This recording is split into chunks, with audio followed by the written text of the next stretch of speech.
ఖరీఫ్ సీజన్లో రైతులందరికీ రైతు భరోసా నిధులను వెంటనే విడుదల చేయాలని సిపిఎం రాష్ట్ర కార్యదర్శి వర్గ సభ్యులు జూలకంటి రంగారెడ్డి కోరారు. కేంద్ర, రాష్ట్ర ప్రభుత్వాలు ప్రజా సమస్యలను పట్టించుకోవడం లేదని అన్నారు. మంగళవారం నల్గొండలోని దొడ్డి కొమరయ్య భవన్లో సిపిఎం జిల్లా కమిటీ సమావేశం డబ్బికార్ మల్లేశం అధ్యక్షతన జరిగింది. ఈ సమావేశంలో ముఖ్య అతిథిగా పాల్గొన్న జూలకంటి రంగారెడ్డి మాట్లాడుతూ వ్యవసాయ సీజన్ ప్రారంభమైందని, రైతులకు అవసరమైన నాణ్యమైన ఎరువులు, విత్తనాలు అందుబాటులో ఉంచాలని అన్నారు. ఎరువులను కొనుగోలు చేయాలంటే యాప్ల ద్వారా వ్యవసాయం చేయడం సాధ్యం కాదన్నారు.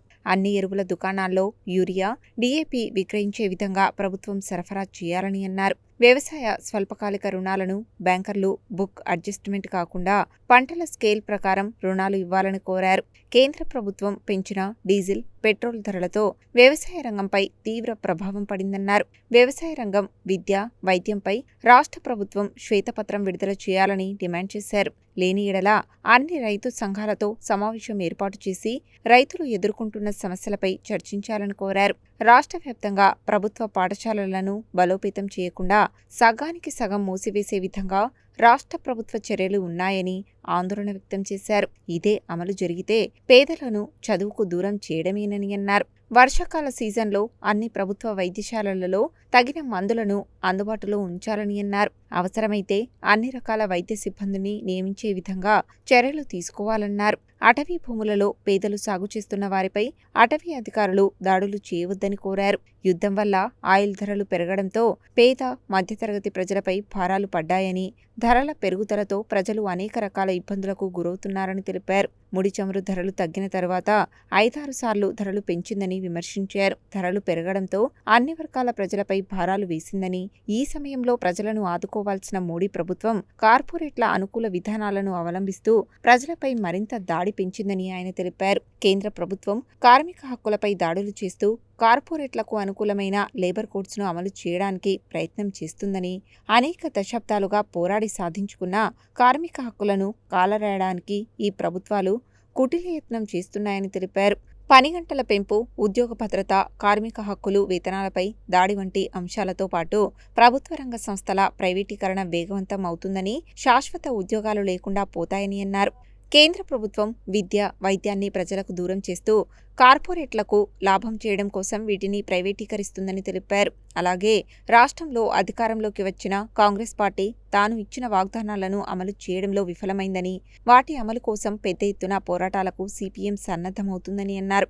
రాష్ట్రంలో ప్రజలు ఎదుర్కొంటున్న సమస్యల పరిష్కారం కోసం రాబోయే కాలంలో పోరాటాలను సిపిఎం చేస్తుందని, సిపిఎం నిర్వహించే పోరాటాలలో ప్రజలు పెద్ద ఎత్తున పాల్గొనాలని కోరారు. సిపిఎం జిల్లా కార్యదర్శి తుమ్మల వీరారెడ్డి మాట్లాడుతూ గత కార్యకలాపాలను సమీక్షించి భవిష్యత్తు కర్తవ్యాలను వివరించారు. రాబోయే జూలై, ఆగస్టు నెలలలో ప్రజా సమస్యలపై ఉద్యమాలు చేయాలని పార్టీ శ్రేణులను కోరారు. పార్టీ కార్యకర్తలను చైతన్యపరచడానికి జూలైలో పార్టీ అన్ని స్థాయిల నాయకత్వానికి నియోజకవర్గ స్థాయిలో శిక్షణ తరగతులు నిర్వహిస్తున్నట్లు తెలిపారు. ప్రత్యేక ఓటర్ల జాబితా సర్ కార్యక్రమంలో అన్ని గ్రామాలలో బూత్ లెవెల్ ఏజెంట్లు పార్టీ తరపున పాల్గొనాలని కోరారు. ఈ నెల 24న జిల్లా కేంద్రానికి వస్తున్న ముఖ్యమంత్రి జిల్లా సమగ్ర అభివృద్ధిపై ప్రకటన చేసి దానికి అవసరమైన నిధులను కేటాయించాలని కోరారు. ఈ సమావేశంలో సిపిఎం జిల్లా కార్యదర్శి వర్గ సభ్యులు ముదిరెడ్డి సుధాకర్ రెడ్డి, డబ్బికార్ మల్లేశం, నారి ఐలయ్య, బండ శ్రీశైలం, పాలడుగు నాగార్జున, కందాల ప్రమీల, సయ్యద్ హాషం, పాలడుగు ప్రభావతి, చినపాక లక్ష్మీనారాయణ, వీరపల్లి వెంకటేశ్వర్లు తదితరులు పాల్గొన్నారు. వ్యవసాయ సీజను ప్రారంభమైంది. ఈ సీజన్లో ఎప్పుడైనా కూడా జిల్లా స్థాయిలో కానీ రాష్ట్ర స్థాయిలో కానీ అధికారులు సమావేశం పెట్టి రైతులకు ఒక అవగాహన కల్పించడం అనేది గతంలో జరిగేది. రాను రాను వ్యవసాయ అధికారులు కానీ తర్వాత కలెక్టర్ స్థాయిలో కానీ ఎలాంటి సమావేశాలు జరగట్లేదు. ఇవాళ ఎరువులు లేక ఇబ్బంది పడుతూ ఉన్నారు. రైతులందరికీ కూడా సకాలంలో ఎరువులు అందించే బాధ్యత పాలక వర్గాలది. ఆ బాధ్యత తీసుకోవాలి. కల్తీ లేని విత్తనాలు కూడా సరఫరా చేయాలి. అది చేయకపోవటం వల్ల ఇవాళ విత్తన కంపెనీల వాళ్ళు కల్తీ విత్తనాలు అమ్మటం వల్ల అవి తీసుకొచ్చేస్తున్నారు. పంటలు నష్టపోవటం అనేది జరుగుతుంది. దిగుబడి తగ్గుతుంది. దానికి బాధ్యత ఎవరిదనంటే ప్రభుత్వాందే బాధ్యత. కల్తీ విత్తనాలు అమ్మేటువంటి కంపెనీల మీద ఎలాంటి యాజమాయిషి లేకుండా పోతా ఉంది. కాబట్టి కల్తీ లేని విత్తనాలు కానీ ఎరువులు కానీ రైతులకు అవసరం ఉన్న మేరకు అందించాలని చెప్పేసి సిపిఎం పార్టీగా మేము డిమాండ్ చేస్తూ ఉన్నాం. ఇప్పటికైనా కూడా ఎక్కడికెక్కడ మీరు సమావేశాలు ఏర్పాటు చేయండి, రైతులకు అవగాహన కల్పించండి. ఊరికనే ఎక్కడనో ఉండి ప్రకటనలు చేయటం కాదు, ఏ పంట పైన ఏంటి అని చెప్పేసి ఒక అవగాహన కల్పించాలి. ఇప్పటికీ ఇంకా రైతులు ధాన్యం కొనలేదని చెప్పేసి తిరుగుతూ ఉన్నారు, ఐకేపీ కేంద్రాలు కానీ ఇంకో దగ్గర కానీ. కొన్న ధాన్యాన్ని కూడా డబ్బులు ఇవ్వలేదు. డబ్బులు ఇచ్చినట్టయితే ఇప్పుడు పెట్టుబడులకు ఎంతో ఉపయోగపడుతుంది. కాబట్టి ఎక్కడెక్కడైతే ఇంకా ధాన్యం కొనలేదని చెప్పి రైతులు గగ్గోలు పెడతా ఉన్నారో ఆ ధాన్యం మొత్తం ఖరీదు చేయాలి. ఖరీదు చేసిన ధాన్యానికి మొత్తం కూడా మరి డబ్బులు అందించేటువంటి ఏర్పాటు చేయాలి. వ్యవసాయ పెట్టుబడులు కావాలి కాబట్టి.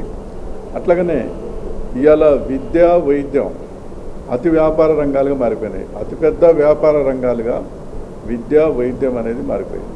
ఇవాళ ప్రజలకు వచ్చే ఆదాయం మొత్తం కూడా దాదాపు విద్యకు, వైద్యానికే ఖర్చు పెట్టవలసిన పరిస్థితి రావటం అనేది జరుగుతుంది. ముఖ్యంగా ఈ రాష్ట్రంలో 27,000 పాఠశాలలు ఉంటే 4,000 కుదించి వాటిని పేదలకు దూరం చేసేటువంటి ప్రయత్నం రాష్ట్ర ముఖ్యమంత్రి రేవంత్ రెడ్డి ప్రకటన చాలా అభ్యంతరకరంగా ఉంది. ఈరోజు విద్యారంగంలో అనేక మార్పులు చేస్తున్నారు, చోటు చేసుకుంటున్నాయి. ఇవి పేదవాళ్లకు అందని ద్రాక్షల్లాగా చదువు దూరం చేసే అవకాశం కనబడుతుంది. అందుకని క్షేత్రస్థాయిలో ఈరోజు పాఠశాలలు మూతపడటం కానీ, ఒక నల్గొండ జిల్లాలోనే సుమారు 400 పాఠశాలలు మూతపడ్డాయి అనేది అధికారులు చెప్తున్న లెక్కలు.